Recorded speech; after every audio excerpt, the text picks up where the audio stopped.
Yes, thank you for offering me this chance to say something on this panel, which, not having read the book, obviously, I don't know if it's still written, but it certainly hasn't been read. I'm not sure what you say, but on the basis of the presentation, let me say a couple of things. One is I agree with Mary and also indeed with Donal, and I think this came through yesterday too, that the problem of accountability is a huge problem.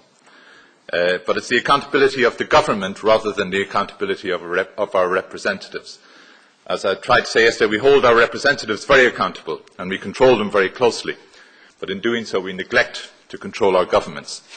So any second republic, any reform has to deal with that. And I think one of the point which Donal makes about the separation of powers, a sort of Dutch model of government, is a very good way towards that and towards the future.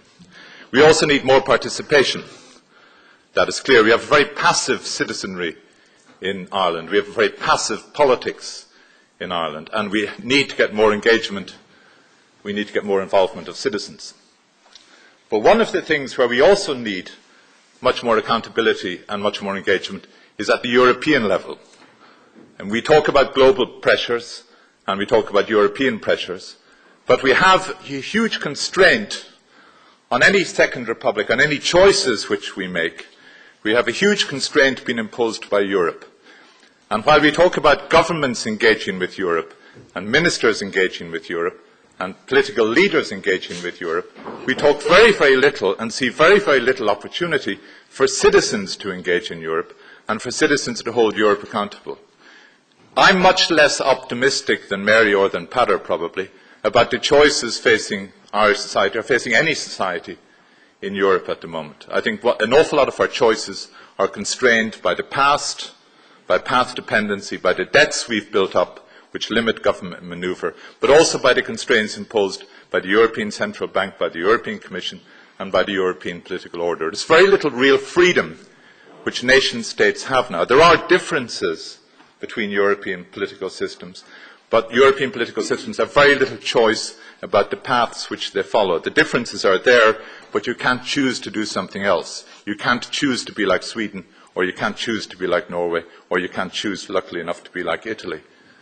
So you are constrained and bound within a set of parameters, and a lot of those parameters are established by Europe. So one of the key things we have to do is not just talk about more accountability, and one of the things we have to do is not just achieve more accountability and more participation at the national level. We must achieve more accountability and more participation at the European level. That is one of the essential things. The third point I'll make is, and this is very, very briefly, is that, again, I agree with Mary and Peter, is that we can't go back to, and we shouldn't go back to, although we may have no choice, but go back to the neoliberal model.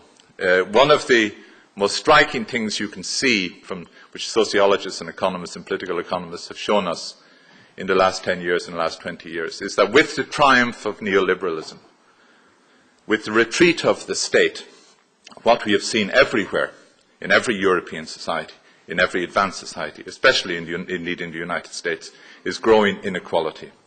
The rich have become not only richer, but they have much more control over the future of their societies than the poor. The gap between rich and poor is widening all the time. And that gap between rich and poor is partly determined by family circumstances. And family circumstances, whether it's to do with the income which a family enjoys, whether it's the education which the children enjoy, which we talked about yesterday, all of these things are determined by wealth and by status, and by the choices of people who have privileges and who have wealth and resources. Neoliberalism has allowed the privatization of resources and the privatization of wealth and the privatization of opportunity. It has exacerbated inequality. So unless neoliberalism is turned back or restricted, unless the state really begins to control the market for the benefit of society rather than controlling society for the benefit of the market, unless we can get somewhere like that at either national or European level, we're in a bad situation. Thank you.